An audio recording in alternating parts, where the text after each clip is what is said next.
क्यों? आखिर क्यों संसार में इतना दुख, इतनी उदासी क्यों है?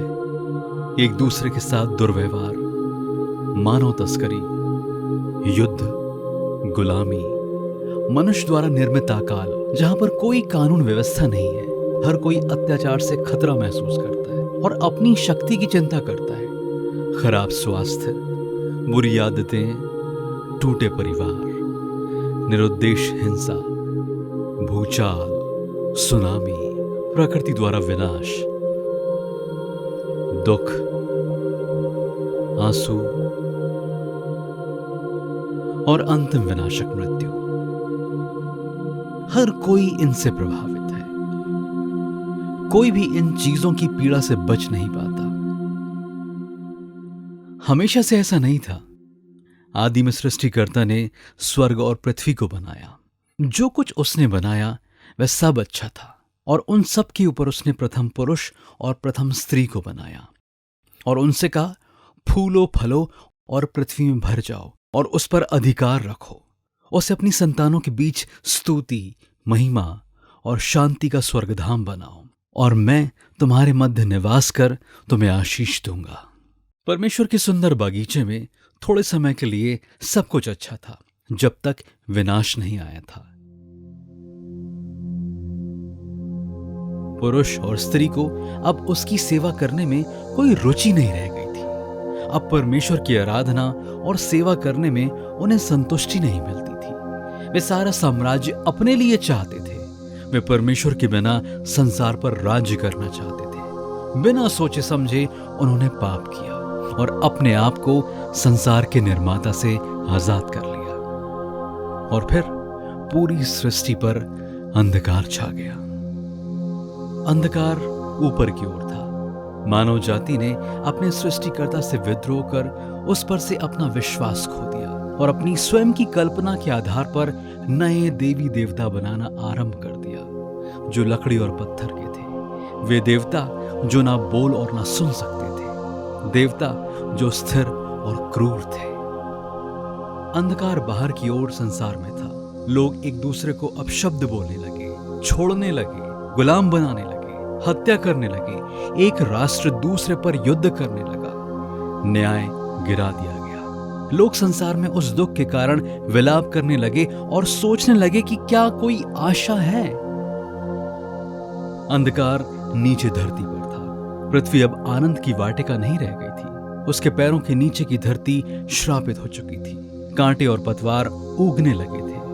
पृथ्वी ने अपना संतुलन खो दिया था। सूखा, अकाल, बाढ़, महामारी, भूकंप आदि बढ़ रहे थे। संसार एक स्त्री की प्रसव पीड़ा की तरह तड़प रहा था। अंधकार मनुष्य के अंदर था। लज्जा, अपराध बोध, अकेलापन, चिंता, निराशा और भय इस बात पर व्याप्त था कि ऐसा क्या कोई रास्ता नहीं है जिससे संसार की स्थिति बदल सकती है। अंधकार और मृत्यु हर जगह पर थी। सृष्टिकर्ता ये सब देखकर व्यथित हुआ। उसकी सृष्टि का प्रतिफल उसे ये मिला कि जिस मनुष्य जाति को उसने अपनी स्वरूप और समानता में बनाया था, उसने उसके प्रेम को ठुकरा कर अपने पास लौटने के बारंबार आमंत्रण के बावजूद विद्रोह करते हुए सृष्टि को अराजक और भ्रष्टाचार का संसार बना दिया। पर सृष्टिकर्ता अपनी योजना में असफल होने वाला नहीं था। वह उनसे प्रेम करता था जिसकी सृष्टि उसने की थी। इस कारण वह एक ऐसे मनुष्य की खोज में था जिसके द्वारा पृथ्वी और मानव जाति को प्रेम और सुंदरता की अपनी वास्तविक योजना में पुनः वापस ला सके।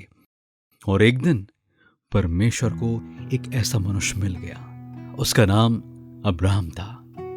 अब्राहम सत्य का खोजी था और इन सब बातों को देख उसका हृदय बेचैन था। अपने देश में देवताओं के मंदिरों और मजारों को देखकर वह विचार करता था कि सृष्टिकर्ता की ये उपमाएं झूठी हैं और सच्चा परमेश्वर इससे बहुत अलग है और इन स्थानीय देवताओं और मूर्तियों से भिन्न है, जो जीवन रहित है। सच्चा परमेश्वर हाथों से बनाए गए विकृत देवताओं के समान नहीं हो सकता, जिसके द्वारा उसके पुजारी लोगों की सोच को नियंत्रित करते हैं। अब्राहम परमेश्वर को खोज रहा था कि वह कौन है, कैसा है और कहां है। और एक दिन सृष्टिकर्ता ने उसे उत्तर दिया। Abraham, Abraham. परमेश्वर ने अब्राहम से कहा, मैंने तेरे मन की पुकार सुन ली है, मैंने तेरे हृदय को जांचा है और अब मैं तेरे पास उतर आया हूं। मैं सारी सृष्टि का सच्चा परमेश्वर हूं। अपने देश, अपनी जन्मभूमि, कुटुंब और अपने पिता के घराने को छोड़कर उस देश को चला जो मैं तुझे दिखाऊंगा, और मैं तुझसे एक बड़ी जाति बनाऊंगा। मैं तुझे आशीष दूंगा और तेरा नाम बड़ा करूंगा, और तू आशीष का मूल होगा, और जो तुझे आशीष दे उन्हें मैं आशीष दूंगा, और भूमंडल के सारे कुल तेरे द्वारा आशीष पाएंगे।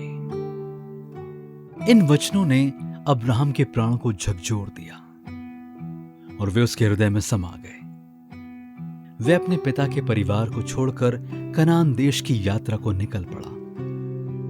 वाचा का वह देश जिसे बहुत से लोग पवित्र भूमि कहते हैं, क्योंकि उस देश में परमेश्वर सारी चीजें पुनरीक्षित करेंगे।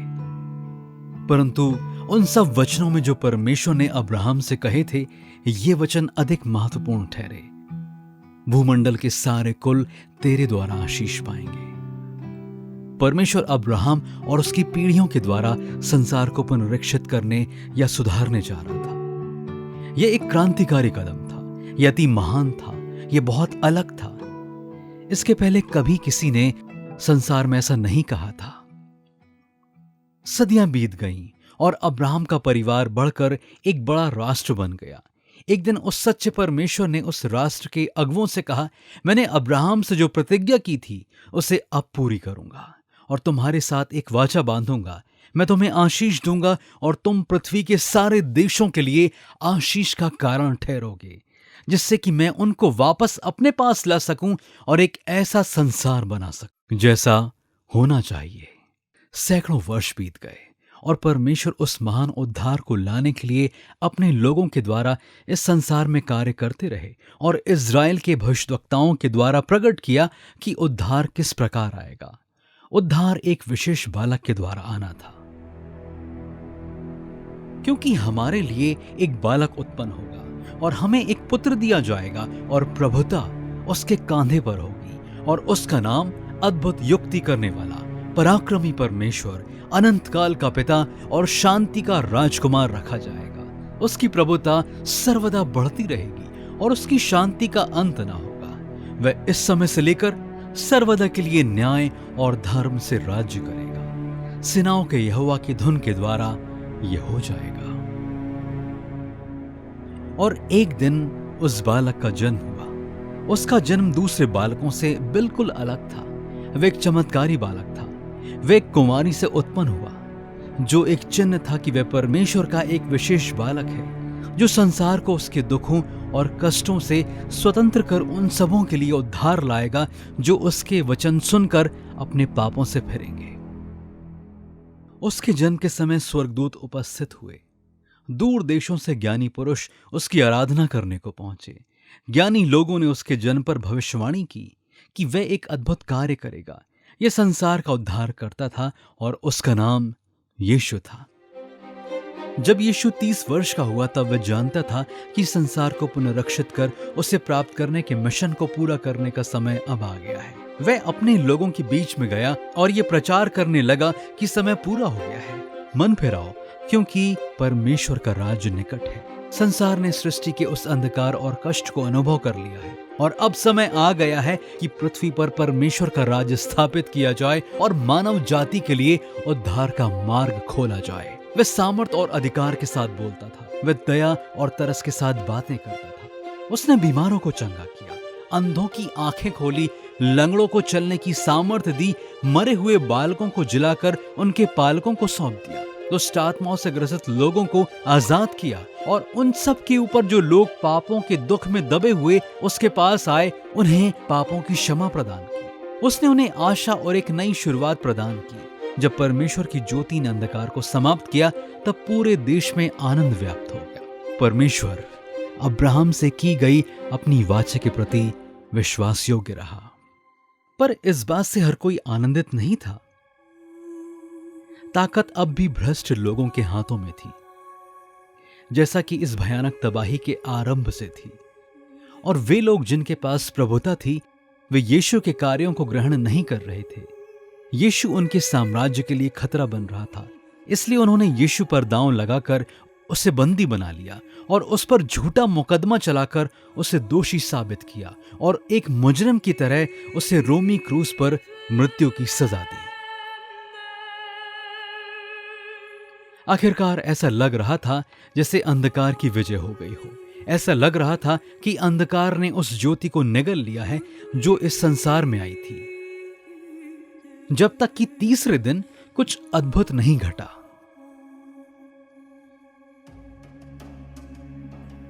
जब कुछ स्त्रियां तीसरे दिन यीशु की मृतदेह पर सुगंधित लेप लगाने को उसकी कब्र पर गईं, तब उन्होंने पाया कि उसकी कब्र खाली है। तब स्वर्गदूत उनके पास उपस्थित हुए और उन्हें यह अद्भुत समाचार दिया कि यीशु मृतकों में से जी उठा है। यीशु अविनाशी देह में जी उठे हैं जो कभी मरने वाली नहीं थी। यीशु अंधकार से हारे नहीं थे, वास्तव में वे अंधकार पर जयवंत हो चुके थे। क्रूस पर यीशु की मृत्यु उनकी पराजय नहीं थी, अपितु यह क्रूस पर उनकी विजय थी, जब उन्होंने संसार के पापों का दाम उस क्रूस पर चढ़ाया और अपने पुनरुत्थान के द्वारा उन्होंने परमेश्वर की एक नई सृष्टि का आरंभ किया, जिसका वादा परमेश्वर ने अब्राहम से किया था कि मैं पुनः सब कुछ ठीक कर दूंगा। यीशु ने अपने शिष्यों को जी उठने के बाद एकत्र किया और उन्हें अपने हाथों और पैरों के छेद दिखाए जहां उसको क्रूस पर कीलें ठोकी गई थी। उसने उन्हें समझाया कि उसके साथ जो अन्याय हुआ वह परमेश्वर की सामर्थ के द्वारा संसार के उद्धार के लिए पलट दिया गया, कि उसकी क्रूस पर उसकी मृत्यु के द्वारा संसार के पापों का दंड चुका दिया गया है। मानव जाति पाप के कारण परमेश्वर के सामने दोषी और अधर्मी ठहरी थी। मानव जाति को पाप का दंड भोगना था, पर यीशु ने सबों के बदले उस दंड को स्वयं भोग लिया। मानव जाति का पाप अब क्षमा किया जा सकता है और वह अपने सृष्टिकर्ता के पास वापस पहुंच सकता है।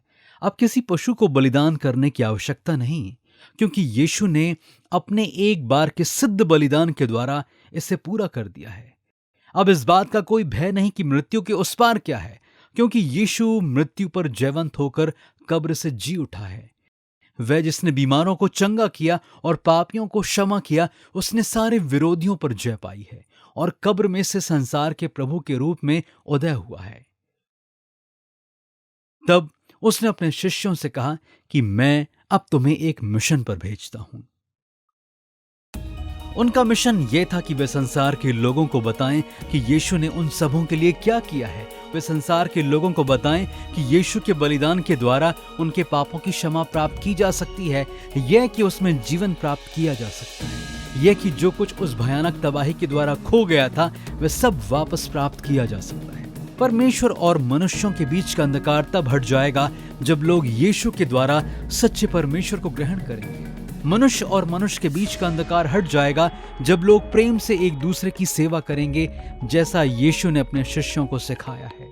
हर एक मनुष्य के भीतर का अंधकार हट जाएगा जब यीशु का पवित्र आत्मा उनके अंदर आएगा। संसार का श्राप भी एक दिन हट जाएगा जब यीशु दोबारा इस संसार में आकर इसे सुंदरता और शांति और आनंद का संसार बनाएंगे। अपने शिष्यों को यह मिशन प्रदान करने के बाद यीशु स्वर्ग को वापस चले गए और आज स्वर्ग और पृथ्वी के प्रभु के रूप में स्वर्ग में विराजमान है और अब संसार के सच्चे परमेश्वर के रूप में इस शुभ संदेश को संसार में फैलाने के लिए अपने शिष्यों को सामर्थ और अगुवाई प्रदान करते हैं कि वह जो मानव जाति का उद्धार करता है उस भयानक तबाही के द्वारा जो खो गया था उसे पुनः वापस प्रदान कर सकता है।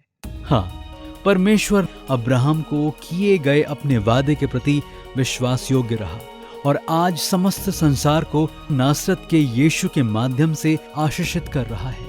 असंख्य लोगों ने आशा, आनंद और जीवन के इस संदेश को ग्रहण कर इसके प्रत्युत्तर में दूसरों को बांटा है। करीब 2000 वर्ष बीत गए हैं और परमेश्वर के उद्धार का ये संदेश आज भी संसार में गूंज रहा है और आज ये आपके पास आया है। आपका भय दूर हो सकता है, आपकी लज्जा मिटाई जा सकती है, आपके पाप क्षमा किए जा सकते हैं, आपकी निराशा आशा में बदल सकती है, आपके द्वंद्व स्वर्ग और पृथ्वी के प्रभु और हमारे उद्धारकर्ता यीशु नासरी के नाम से मिटाए जा सकते हैं, जो कि सर्वोत्तम है, हमारे पापों का बलिदान है, मृत्यु पर जयवंत और सबका प्रभु है। क्या आज आप उसे अपने प्रभु के रूप में स्वीकार करना चाहते हैं? आप अभी उससे प्रार्थना करें और उसे अपना प्रभु स्वीकार करें और आनंद के इस संदेश को सबों को बताएं।